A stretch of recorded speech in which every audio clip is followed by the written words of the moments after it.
welcome back, everyone. Thank you for joining me. My name is Jerry Mitchell. This is Give God 90, radio on demand, because you are in complete control to listen to it whenever you choose. Okay, that being said, why don't you choose to download the Give God 90 app? It's absolutely free. Then you can download the podcast, take it with you wherever you want to go. See how wonderfully and easy that is. Hopefully, one of these days it will be available on some other places. I just got to figure out how to get it there. I'm trying my best to get it linked up with the Give God 90 Facebook page directly. Somehow it wants to run through my personal page. I'd rather just go straight to the Give God 90 page. I'd really like to see it on my YouTube channel, but I'm just trying. I've got my technical skills sometimes don't work the best, okay? I'll be honest with you there. Last week, if you remember, we were talking about, we've got the Ten Commandments, now what? So I got down to verse 7 of chapter 21 of Exodus, and I started to explain why a daughter is treated different than a man. And don't be upset if you had to wait a week to hear this, okay? Because it's complicated. It's complicated. The way the Almighty gives us the things He wants us to have sometimes is a little complicated. Okay.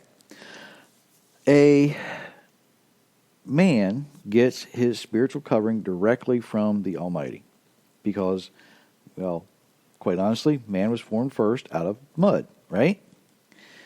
A woman now gets her spiritual covering through the man, whether it is her father or her husband. But here we also see that it can be through someone.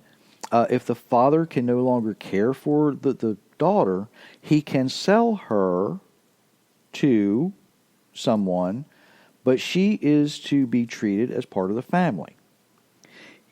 And where we left off last week, if you'll remember, was in verse 9 and 10. And it says that if this person who buys the daughter now betroths her to a son, he must give her the rights of a daughter. Okay? He will absolutely, she will absolutely have everything that the daughter was entitled to. But if he, meaning the son here, takes another wife, he's not to diminish her food or clothing or her marriage rights. Now, I'm going to say what I said last week, and that is, wait a minute, I thought that a marriage was between one man and one woman. But here, and in other places, we see that is simply not the case. Typically what we're going to see, and this is a modern Christian concept. One man, one woman is a modern Christian concept. And the church did that for a couple of reasons, okay? First off, okay, the whole concept of marriage is a covenant relationship between a man and a woman, all right? I have gone over this extensively before, but the short version, for the sake of this argument here and what we're discussing today,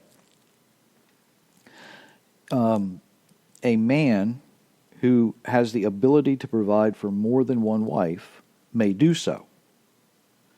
That is his I'm not going to say obligation, but sometimes it is an obligation because remember, there is, and I didn't look this up, so I'm not exactly sure where to tell you where to find this, but you can look it up. Listen to my podcast on marriage if you need to. It's there. A person who has a brother or someone who acts like a brother, if the one dies with no children, then he's to take his wife and treat her exactly like he would treat his own wife. The only difference is now the man has to pay for 2 households, okay? If you have 3 wives, you've got to pay for 3 households. You're running 3 households, essentially, right? So don't think of it as some sexually explicit great thing. It's expensive, and it's meant to be expensive. It is actually meant to be a burden, really, if you have more than one wife. But if you are required to do so, then you may do so. If you can afford to do so, you may do so. But one cannot suffer at the behest of another, okay?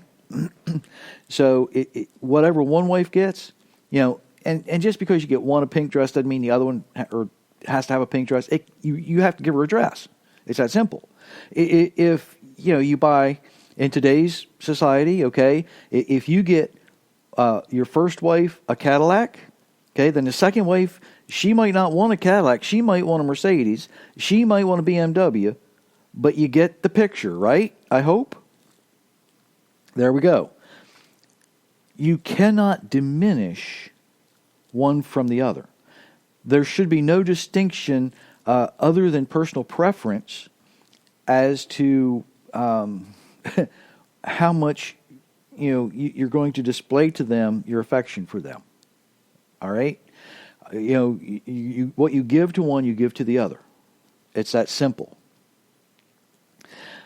Now, if you can't do that, the one who was bought and paid for, she may go free without payment, which means if the son decides, you know what, Dad, I appreciate the offer. Rebecca, she was a really nice girl, but she's just not clicking with me like Rachel over here. Okay? You see where I'm going with that. She's a really nice person. I know you had the best intention. Dad, I just don't love her. But Rachel, now I love Rachel. Rebecca, I just don't. No, I'm not for Rebecca. So Rebecca would go free. She would have the opportunity. Whatever the father would give her when she goes free. Maybe she's got her eyes on somebody else. Who knows? For whatever reason, she's to be taken care of. She is to be cared for exactly as the father would care for a daughter.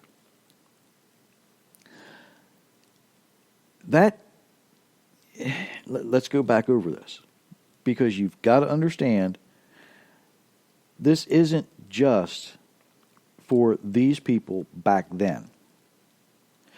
This fits our culture today.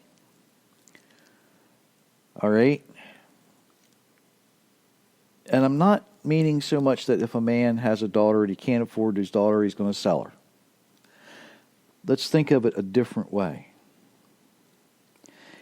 A struggling family has a 14, 15-year-old girl who needs to go to work after school to help provide for the family. Her employer is to treat her with the same respect that they would treat their own daughter.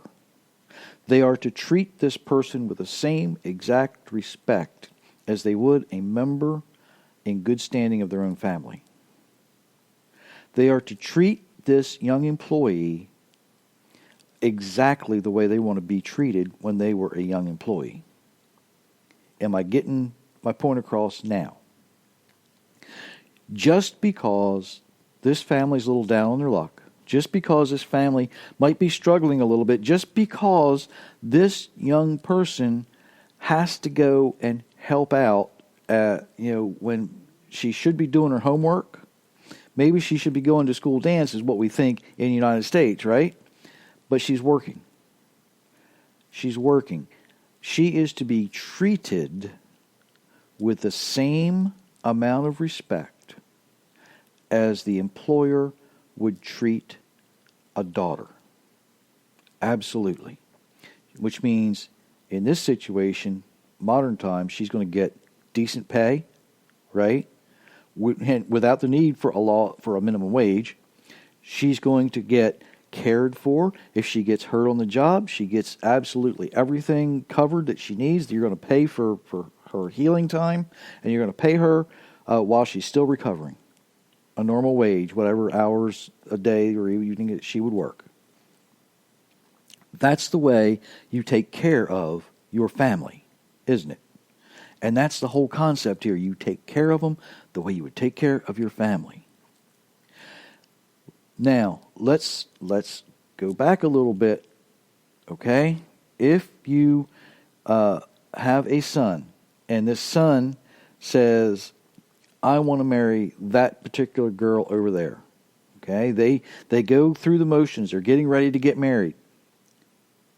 Okay, father of the bride, this is going to be tough to hear.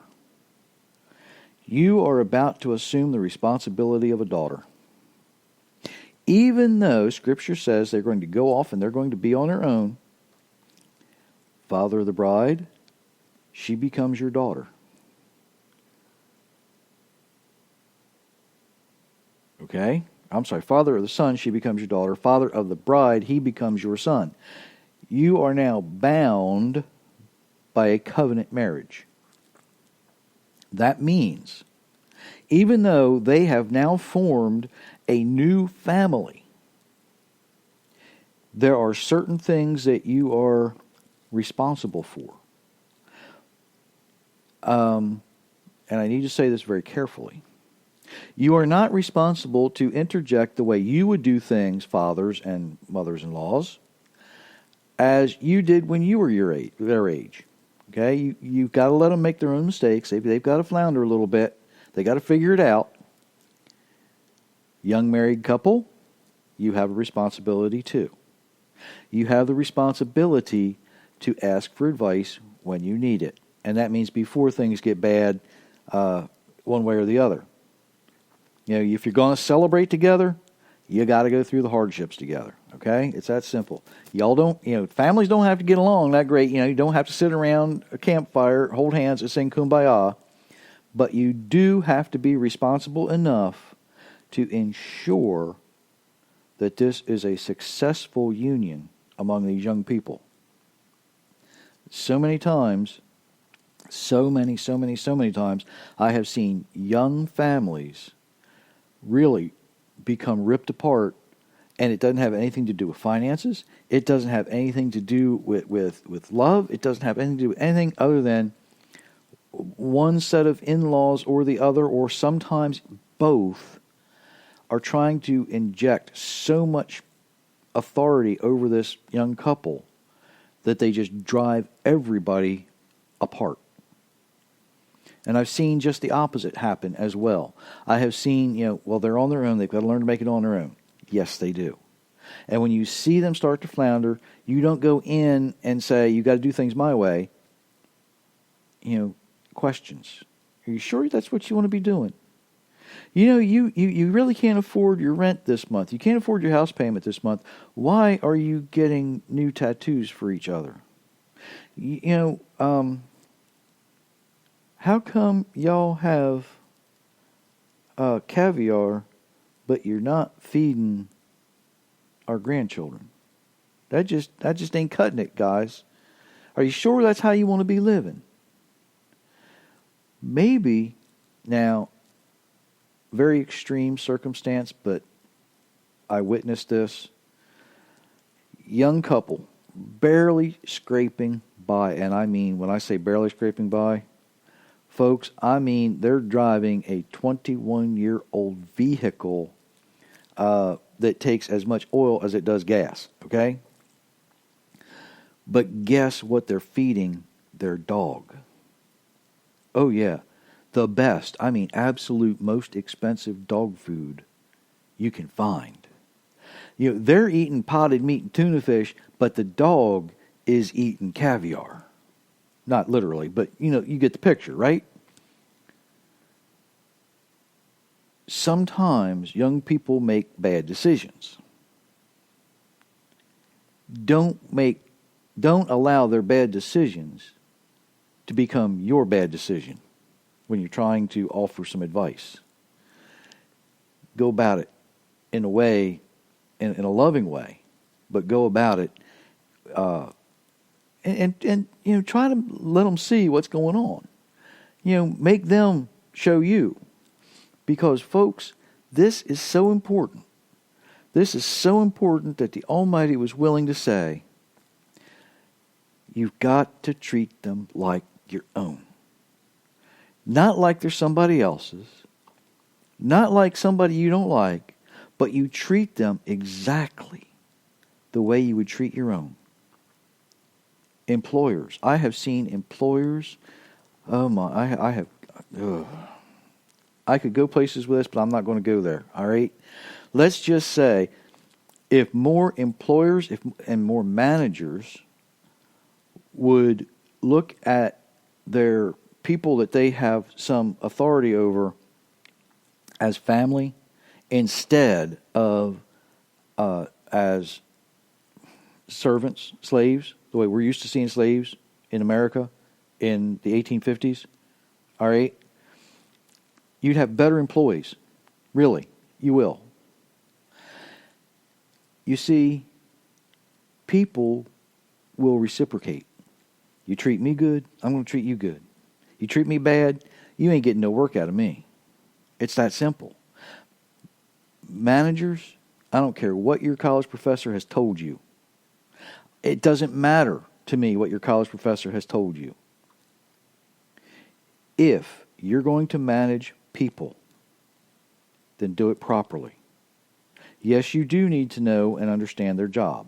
Yes, you do absolutely need to know their names. Yes, you do absolutely need to understand what their strengths are and what their weaknesses are. It's just not your job to get them to do their job. It's your job to make sure that they have the tools, the training, and the emotion to do the job that you're asking them to do. No different than if you are going to purchase a servant for someone else, because that's what you're doing, managers. You're actually hiring someone to do a job for someone else. Right? Trust me, if you're a manager and you don't own the company you're managing, you are hiring somebody, you are purchasing time from another person for somebody else. That's what you're doing. And you managers can make or break a company. Absolutely. Absolutely. And if they would understand the verses about servitude and about parenthood in Scripture, they would be better managers. It's absolutely certain. I've seen it done. I have witnessed it. Trust me, I've seen it. Okay. Let's move on, because I think you understand that you treat people like you want to be treated, I hope.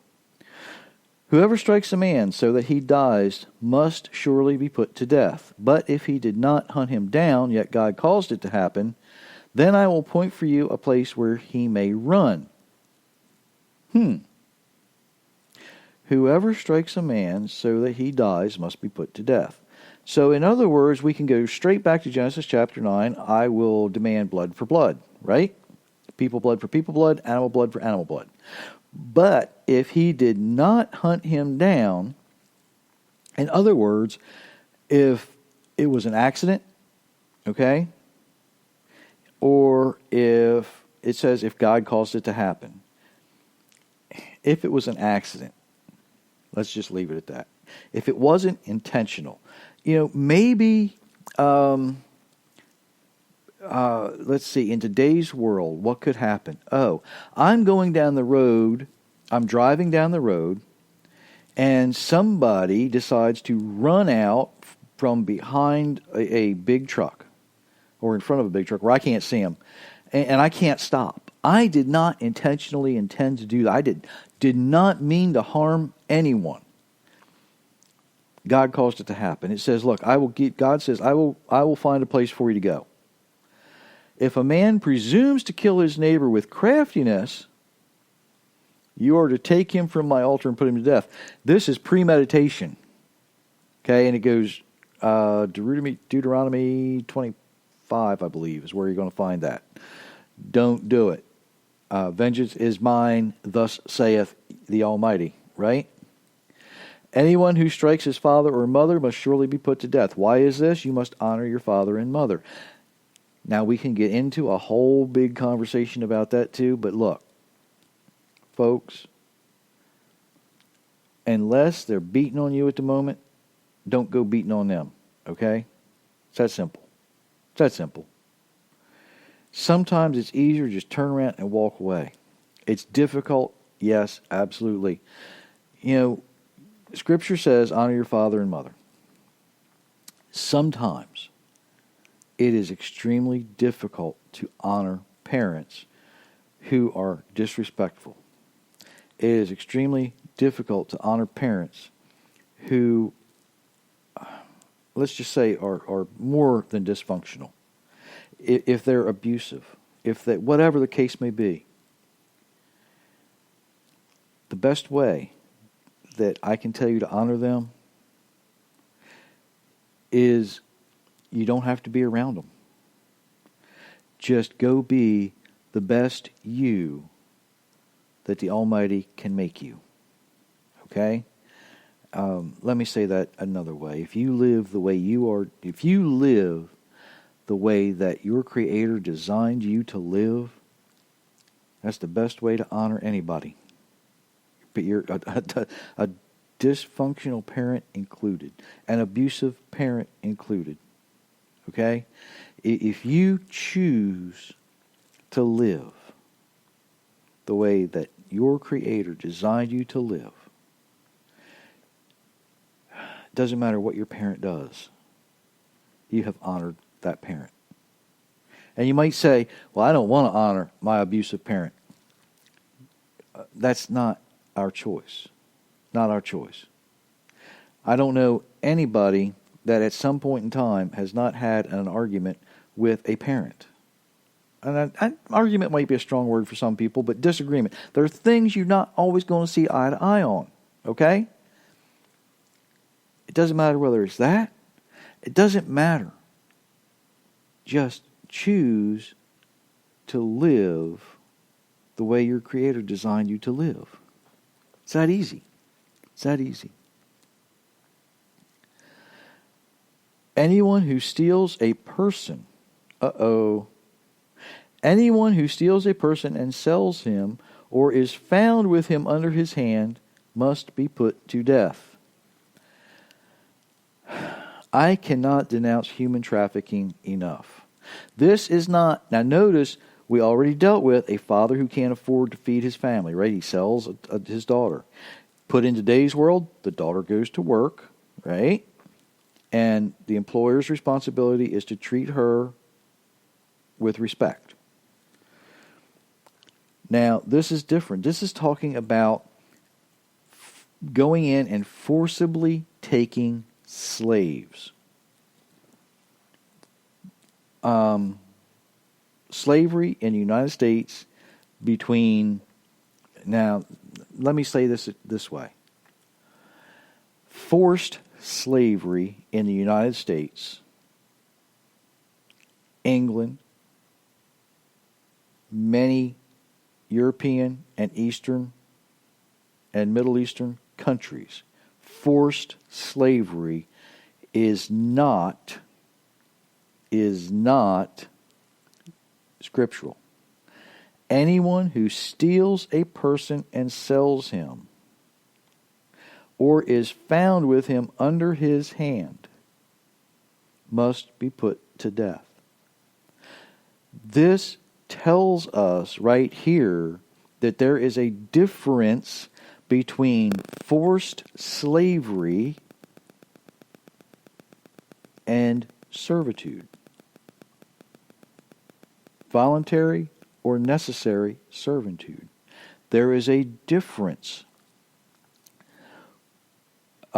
What Exodus chapter 21, verse 16, this is specifically talking about forced slavery. Okay? Have I said that enough? Have you got it through your head? This is what when we think about forced slavery, when we think about slavery in the United States, we think about 1850s Deep South, right? Cotton plantations. Bring that forward to today's world. What are we thinking about?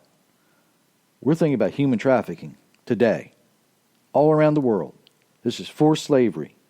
Same thing. Anyone who steals a person and sells him, or even if that person that he stole is still in his custody, says he's got to be put to death. I can't say that strongly enough or often enough. Forced slavery, human trafficking is not biblical. A lot of slave masters used to use some Bible scriptures back in the day. I know this. I have heard the stories. I have seen the results. I'm not going to go there. I'm not. Paul wrote, the slaves obey your masters. He's not talking about forced slavery here. He's talking about servitude.